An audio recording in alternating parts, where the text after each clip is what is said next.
Do you ever wonder why America is so strong in the major world superpower? Well, this is the video you need to know. America's superpower making, well, I don't even know what to call it.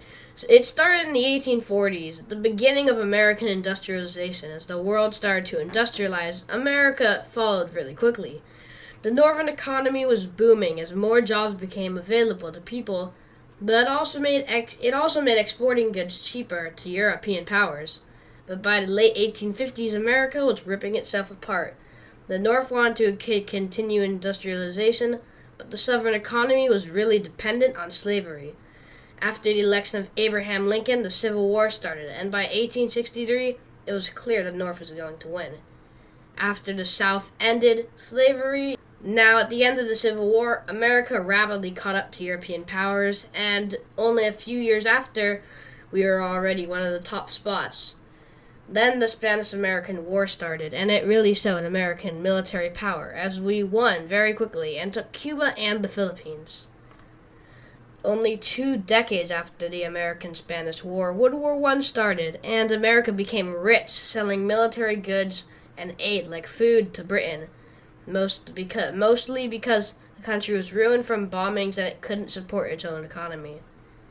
Once America joined the war in 1917 after the Zimmerman telegram, we were ready after making millions and millions of stuff for the British, so we were pretty much ready to start in a war. And Germany surrendered really quickly after we joined.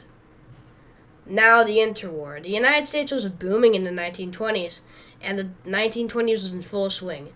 Life was good back then, but then the Great Depression hit, and the economy broke down.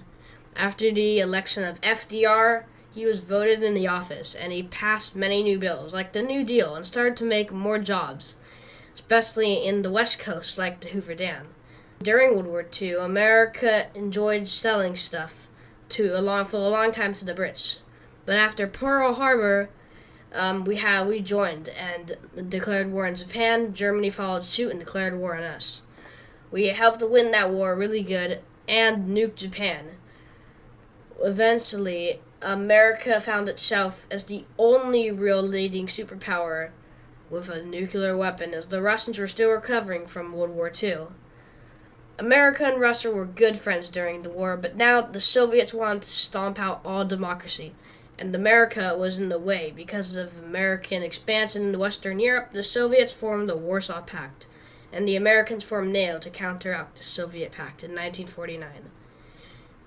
But only a year after, the Soviets made their first nuke.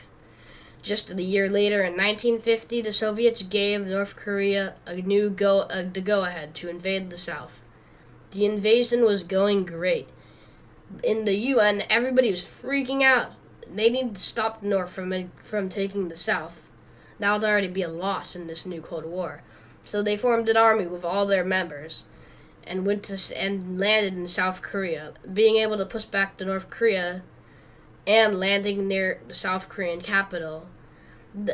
Eventually, the American armies made it all the way to the Chinese border. China, which helped North Korea, was worrying that the Allied armies might just keep going north, so they sent armies into the north.